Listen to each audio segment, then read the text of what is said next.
Countries are evicting and expelling Jamaicans and other immigrants from the global south at alarmingly high rates. These people residing in these foreign countries, as well as their families back in their home countries, are living worried and living in fear because they know that they cannot tell when it might be their turn, and it seems as though no one is safe. Let's jump into this conversation and examine this situation a little bit more closely. The Jam Fam family.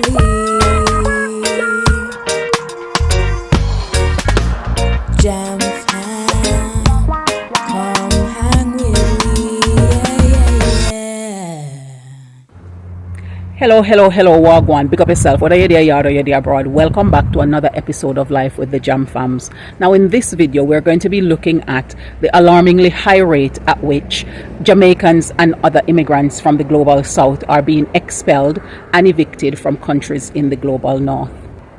If you're a victim of expulsion, eviction, or deportation from any country, at this moment we want to just express our deepest sympathies to you for the experience and the inconvenience that it has caused. And we do hope that wherever you go and resettle, you'll be able to reestablish your life and you will be able to reinvent yourself and make good of the future ambitions and aspirations that you had. It will take some time, it will take some planning, but with your determination and your resilience, it is going to be more than possible.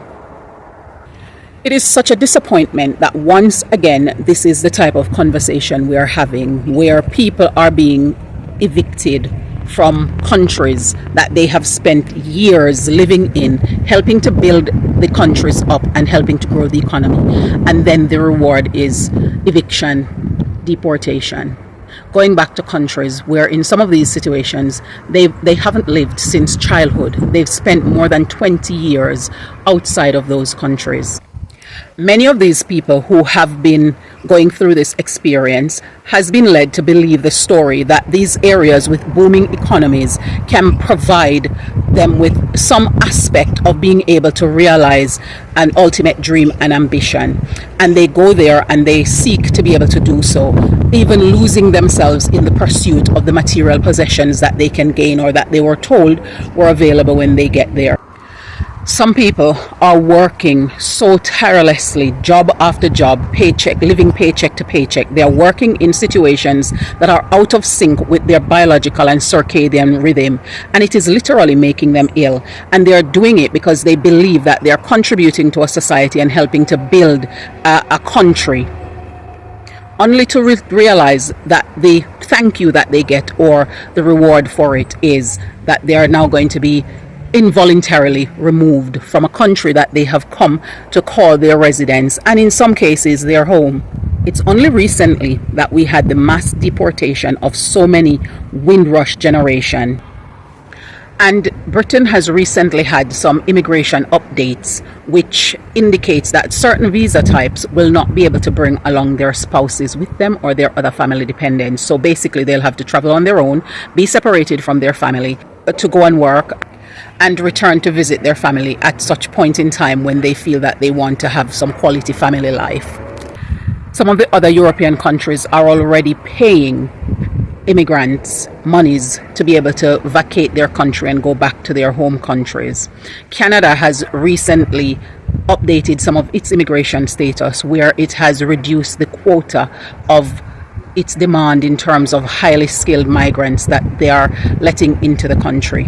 And of course, the USA was already doing ongoing deportation, and now they've intensified this process to be able to try and get people who are undocumented or in their country illegally to be sent back to their home country. And there are many people that are getting caught in the crossfire of all these immigrational changes. And of course, it does impact us Jamaicans on the island as well as the Caribbean region. In addition to these immigrational changes, there are high visa application fees to pay for the visas to get into these countries, which sometimes seems like lottery in how difficult it is to actually acquire these visas for many people who are applying for them. That is also compounded by families who are trying to extend their immigrational status in the countries that they are in, because they too are experiencing extravagantly high immigrational costs just to be able to extend the life of the visa that they have or to renew them in the countries that they are currently residing and working. In spite of the significant contribution of migrants in these countries, very little of them are shown any appreciation. There is a lack of appreciation for the service that they do and the way in which they contribute to the building of those societies. And this lack of appreciation of service and the exploitative immigration costs are clear signs of a lack of value for migrants in several different countries. Discarding of people and capping of advancements are clear signs of rejection that many may find hard to comprehend and accept. Could these be the clear sign of redirection for individuals to return and focus on rebuilding and spending the time, effort, and energy to efficiently build their own economy in the countries that they call home and in the countries that they're being asked to return to? Could this be the resounding cry of Marcus Garvey when he says, "Up, you mighty race, you can accomplish what you will"? Hear me out. Instead of seeing the glass as half empty, let's view the glass as half full.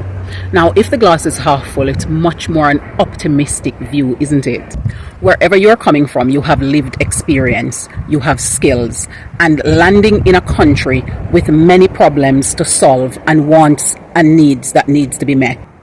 Shifting your mindset and preparing for how to be productive will see preparation meeting opportunities. This is the ultimate recipe for success. This might be a disappointing decision, an unexpected curveball. However, sometimes when we see decisions that we find to be disadvantageous, they might just be the decisions that will make a significant, profound, positive outcome for us in the future. There is no need to be ashamed here or to feel disgraced. What we need to be able to look at is how can we rise out from this, wherever you are and wherever you are going. So think about how you can reintegrate in your home country, because that is paramount for a successful transition. People will always assume why you have repatriated or returned to your home country. Mostly, people will think all sorts of things, especially those wondering why you'd make this active and conscious choice to move back in the first place. Your focus is seamless reintegration into the society, doing so as best as possible and thriving. That's the best response for people's assumptions, talks, and judgments. Instead, focus on those people who are being supportive to your transition back into your home country. You will find that you have some fears. That is normal. You might also find that you have doubts as to how you are going to rebuild. That too is a part of the course. Focus on your goals and ambitions and how your skills and experiences can help you to realize them. There will be obstacles. Look at what those obstacles are and see how you can find workarounds. Then also look at the opportunities that present themselves. And remember that your core values and principles that have been guiding you thus far need to remain high, so that the decisions and the choices that you make will be positive outcomes for you and for the environment in which you are now going to be living. Wherever you're returning from and returning to, remain hopeful. And if you're returning voluntarily or involuntarily, we wish you the very best in your transition journey, and we pray that it will be productive as you restore your life in your home country and reintegrate. Many people have gone before you who have done it, and therefore it gives you hope in knowing that you will be able to do it too. Eliona is home with me today, so I have company. So when I went last year, the only thing I didn't like is the fact that we had to be queuing up for so long to see the teachers, but it seems like there's a lot of people wanting to see the teachers because of how the appointments are set up.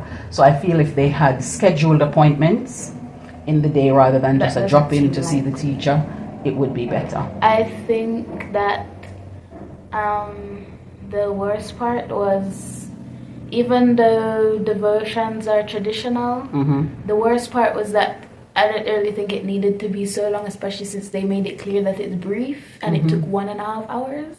Oh, the meeting that we had, Well, that I the don't know if parents you had could to say go a in the meeting morning. because basically they were just doing their devotion and then after they were just shaming everyone's children, which I think wasn't very nice because I passed majority of my classes and the ones that I didn't pass, I was like probably 2 or 3 or maybe 5% away from passing. Yeah, but you need to clarify pass, because for you, your pass is different from actually what the school says is a pass. For me, I have different passes for different subjects. The subjects that I know I should be passing, if it is not a 90 and above, it's a fail for me. Yeah, so But you for need to subjects that clarify. I really is once I get a score that at least it's not like under 50, then fine. I don't really care. But yeah. Okay. So I believe the worst part was.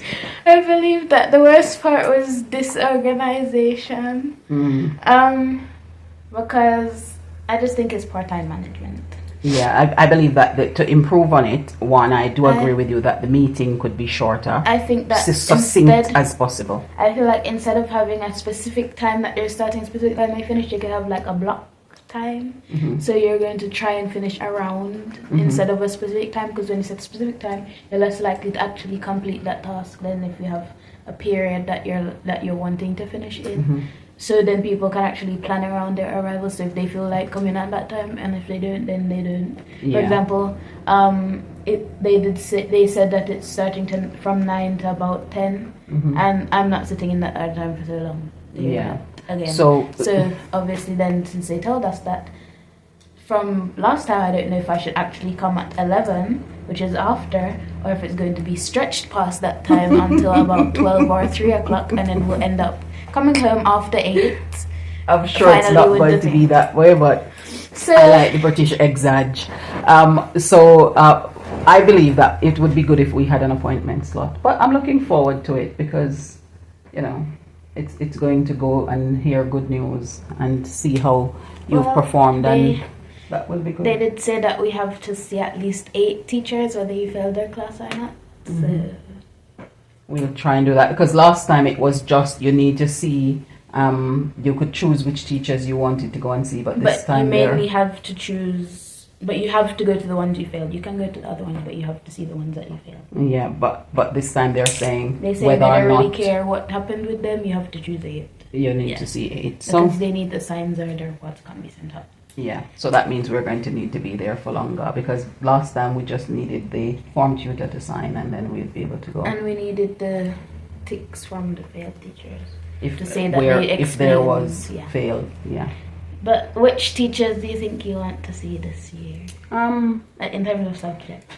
Really and truly, I am not particular with which teacher. I'm just thinking about how long I'm going to need to be there if I really do have to see 8 teachers, because with the fact that we don't have time slots allotted to us means that we're going to have to just stand in queues, and I don't really like that. More afternoon later session and then a midday session. So if you want to go to either one, but I would go to the earlier one so you can leave earlier. That just makes more sense. Yeah, that makes sense, but we know from experience that you go to the earlier one and you're queuing because most of the people came for the meeting in the morning and as well, wait. and everyone Yeah. had the same idea.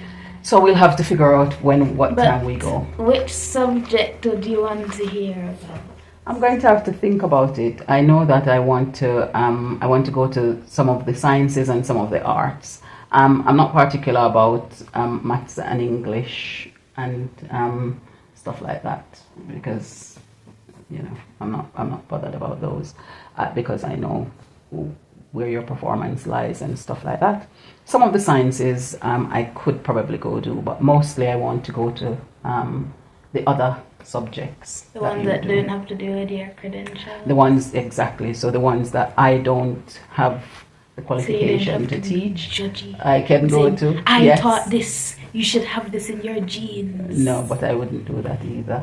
But yeah, that's my plan. Okay. Are you worried? No. Okay then. I just hope that we won't have to hold any 9-night for me. You said the same thing last year and then you end up being in the awards, the principal awards, so I'm not going there with you today about it. You'll be fine. The Jam Fam family.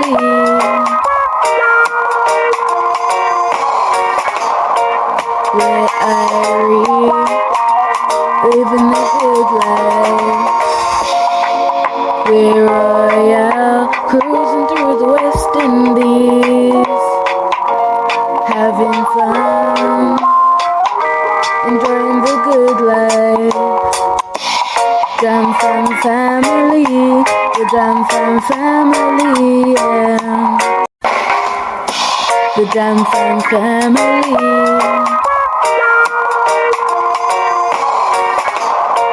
We're Irie, living the good life.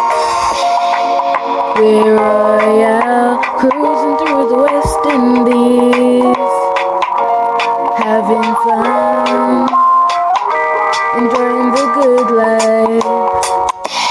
Jam Fam family, the Jam Fam family, yeah.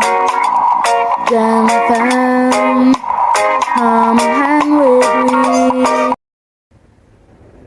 Thank you so much for staying with us here on this another episode of Life with the Jam Fam. We appreciate having you, and we look forward to reading some of your comments in the comment section.